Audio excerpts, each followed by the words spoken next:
Hey guys, so I'm here today to film a review for you on the Pat McGrath Skin Fetish Sublime Perfection Foundation.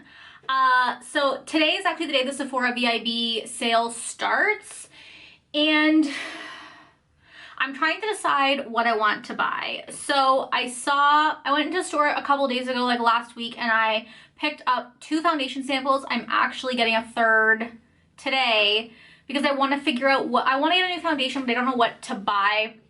And the Pat McGrath foundation is so expensive, but I also want it real bad, if I'm gonna be honest with you. So I went into a store a couple days ago and I got a sample because your girl is not spending $90 on a foundation before she puts it on her fucking face. So this is the sample I got. It's in the shade Light 6, and so today I'm going to be testing it out because I want to see if I should buy it now that the sale has started today. I also picked up a sample of the Hourglass foundation, and my husband's cousin is in town. She flies back home tomorrow, but me and my husband had to go back to work today. I'm actually on my lunch hour I work from home. This is my office back here. So I'm on lunch right now, filming a foundation review because I want to know if I should get this, and I asked her to pick up the Fenty Beauty Hydrating Foundation for me so I can hopefully test that one out tomorrow, but I probably won't have a review up on that till next week because I don't want to put up 2 foundation reviews in a week. They just won't do well. So if you want to see how this foundation wears throughout the day on me, I have dry skin, then keep watching. Also subscribe to my channel. I upload every Tuesday and Thursday. And I guess before I get into the application of this foundation, I will kind of go over the claims first. It is 90 Canadian dollars. That hurt the depths of my soul, just so you know. I'm just gonna read the description on Sephora. It says it's a medium coverage, natural finish, liquid foundation for normal, dry, combination, and oily skin. A long-wearing, customizable foundation that builds from sheer to medium coverage in a wide range of universal hues that manifest the ultimate sublime skin standard. Whatever that means. They have highlighted ingredients like polymers for lasting wear, and a luminous finish, a diamond core powder that enhances radiance and skin luminosity and decreases appearance of imperfections. Ooh, Pat makes everything sound fancy. Overall, this is a foundation that was created with makeup artists in mind, so I was concerned that it wouldn't work well for a regular person who is just looking for a nice foundation. And also because, like, makeup artists in mind generally means you're looking for more of a sheer luminous foundation that, like, works on, like, models who have beautiful skin. Not me. So I wanted to see kind of how this wore on my regular girl skin. So I'm going to insert a clip now of the application process, and then I will touch back and we can discuss what she looks like. Okay, so I have primed my skin with the Milk Makeup Hydro Grip Primer because this is my current favorite primer, and because I find that it doesn't really affect my skin in any way. Like, I didn't want to use a pore filling primer, I didn't want to use a hydrating primer because I really want to test this foundation on its own. And while this is a hydro grip primer, I don't find it's hydrating. I just find that it's, especially with someone with dry skin, I just find that it's kind of like, I mean, it's sticky and it doesn't dry out my skin. It's kind of nourishing, but it's not like a hydrating primer like something like the Hangover RX would be. So like I said, I went to Sephora and got a sample because your girl's not rich. This is in the shade Light 6. I got this shade based off of the Sephora shade calculator. Basically, I just put in Too Faced Born This Way in Snow and NARS Mont Blanc, and this is the shade it gave me. Although I saw that Samantha did this with shade 3, and I feel like she's darker than me, so I'm scared. But we're doing it. It's a pretty liquidy formula. I'm just going to, oh, it feels kind of, oh, this might be dark. It's okay, we will make it work. It feels kind of like, I don't want to say an oil, but kind of like, you know those foundations that come in droppers that are a little bit more kind of like an oil? It feels kind of like that. Okay, so I'm just gonna put on that much for now and blend it out with my beauty blender. Yeah, this looks a little dark. The problem with this Sephora shade matcher is that someone like me Sometimes the lightest shade is a little bit too dark for me, but I can make it work. But I think this shade is definitely way too dark for me.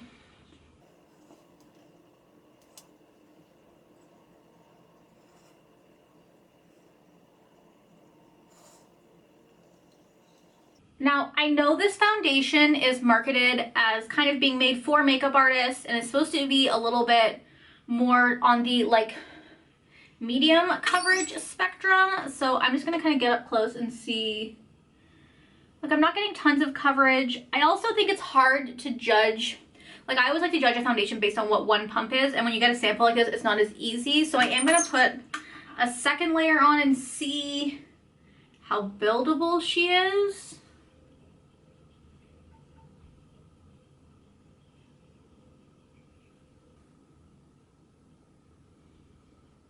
Okay, so she definitely builds up pretty well.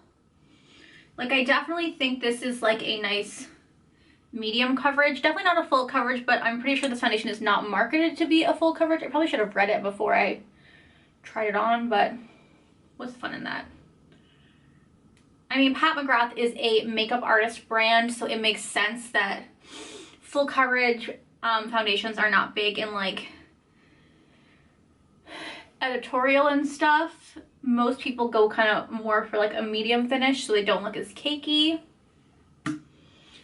When I look, if you look at my neck, you can see that it's a little bit like dark. So I definitely think I need to get a lighter shade. I mean, if I decide to spend $90 on this foundation. I'm going to zoom you guys in, show you what it looks like before I set in my face, and then I'm going to go finish my face. So as you can see, it has that nice kind of skin-like finish. It's covering things. I mean, obviously I have a blemish here, thank you Mother Nature, and here that's not covering up, but other than that, it's covering most of my like hyperpigmentation around my jawline. It just looks nice. So I'm going to finish the rest of my face and I will be back to show you the end result. Okay, so this is the finished look. It is 2:10 right now, but I finished the foundation around 1:45, so we'll just call the check-in time 2 o'clock because I did also film my intro before I filmed this part. So this is what the foundation looks like on, and truthfully, I'm not mad about it. It did say it was a sheer to medium buildable coverage, and I definitely agree with that. I think it kind of got up to about a medium full finish almost. I set it with the MAC Skin Finish Natural, and I did spray my face with MAC Fix Plus and my Milani Make It Last setting spray. Like, part of me wondered if I should or shouldn't spray my face, but for me, I set every single foundation with at least 2 setting sprays, and honestly, let me lay on a secret. I don't think setting sprays do anything to actually make your makeup last longer. I think they help with the powderiness for my dry ass skin when I set my face and making it look prettier, but other than that, not so much. So I'm gonna zoom you guys in so we can kind of take a deeper look at how she looks.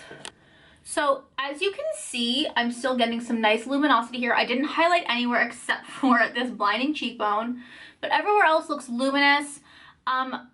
I used concealer for this pimple and this pimple, but I have a spot right here that is kind of healed, and I totally forgot to conceal it because the foundation did cover it well enough that I didn't feel like I needed it.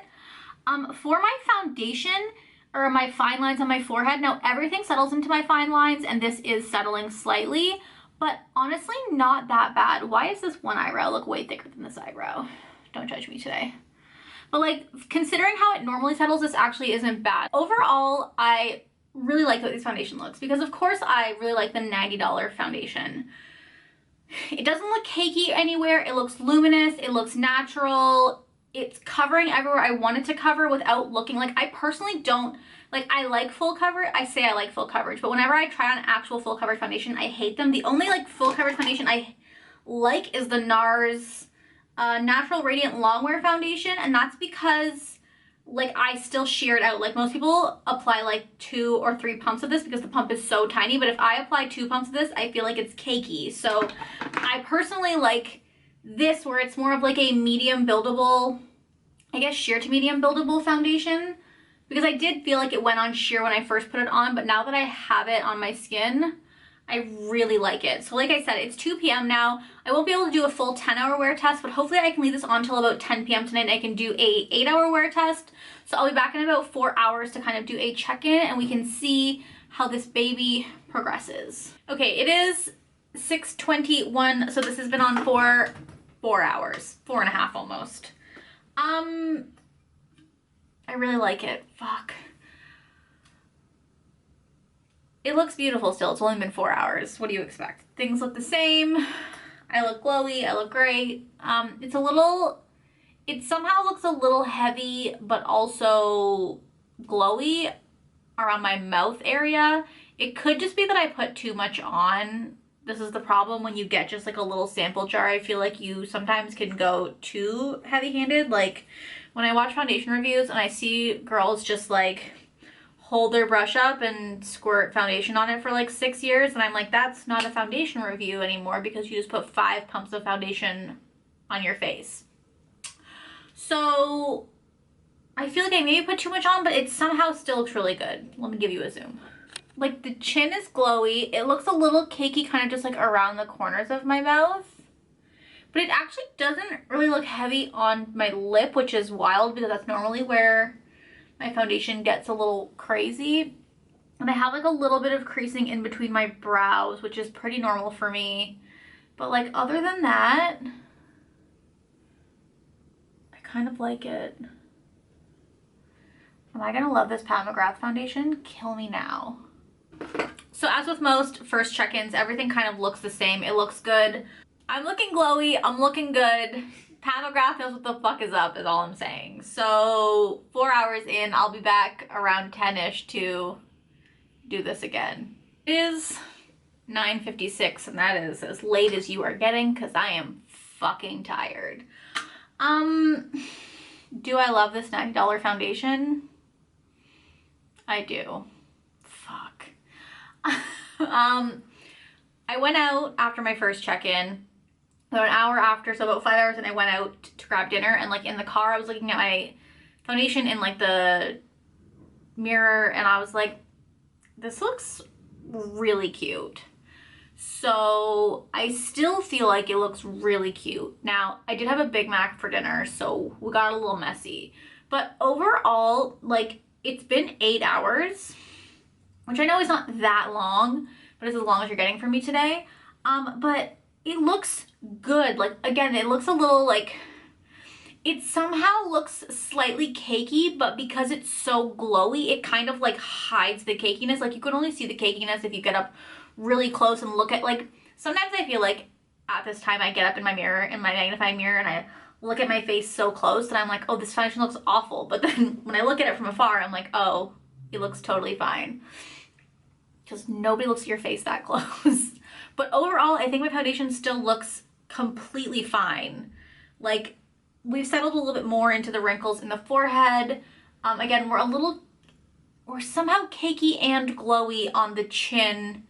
But like everywhere else looks totally fine. Let's do a final zoom. So you can kind of see it settle here. A little cakey over here in like my texture. But I think because of the glow, it kind of hides that. I feel like I have a cat hair on my face. I do. It's also a little cakey in between my eyebrows, but I always get that. But like other than that, I think it looks really nice. And again, I think part of it is that I put a little bit too much on. I'd probably go a little bit more sheer. But like overall, she's cute. So long story short, I love this Pat McGrath foundation and I'm really sad about it because I do not want to spend $90 on a foundation. But at the same time, it's like, yes, it's expensive, but foundation is one of those things that like I have so many and I mix them up so often that I won't, like, it's something that would literally last me probably years. So part of me is like, that's expensive. Part of me is also like, well, at least it's not like with an eyeshadow palette. I feel like if I spend that much money on a Pat McGrath eyeshadow palette, I probably won't reach for it that often. And it's funny because I heard Samantha Ravindell kind of describe it the opposite. She's like, you know, with an eyeshadow palette, you'll get more use out of it. You'll never kind of go through it. With foundation, you can use it every single day and use it up fast. But I kind of feel the opposite about that, where like with an eyeshadow palette, I might not reach for it very often, and I have so many eyeshadow palettes. With a foundation, I can kind of wear it for special occasions or what I want, and it'll last me a really long time, and I kind of appreciate that more. I don't know. And also, like, with foundation, I feel like eyeshadow is eyeshadow. Although some of her eyeshadows look beautiful, like, an entire palette has to completely speak to me for me to want to buy it, and none of hers really have. There's like shades here and there that I like, but like a foundation is something that I think is, I feel like foundation doesn't get enough hype as a makeup item. Like, eyeshadows feel more fun, and whenever there's a Sephora VIP sale, I feel like I only buy boring shit because I don't buy like eyeshadows, lipsticks, or blushes anymore. I just buy like base products or skincare products because I just find that more fun. And like, I don't know, I like a foundation. So long story short is I really fucking like this foundation. I did get a sample of the Fenty Beauty foundation today. So the new hydrating one. So I will be trying that out either tomorrow or the next day because I want to try them out so that I can buy one of them during the sale, obviously. So stay tuned for that, and I will let you know which one I like more. But right now, this baby's a front runner. Shit. So I hope you guys enjoyed this video. Let me know down below what you think about this crazy expensive foundation, and if you think I'm insane for wanting to buy it. Also, I don't know if I would buy, I think I would buy this shade Light 6 because it does look like it matches me. It's a little bit dark, but I think it kind of works. I might go in store and see what the other shades look like. See if there's like a lighter pink toned one I can pick up, but regardless, let me know what you think down below, and I will talk to you guys next time. Bye!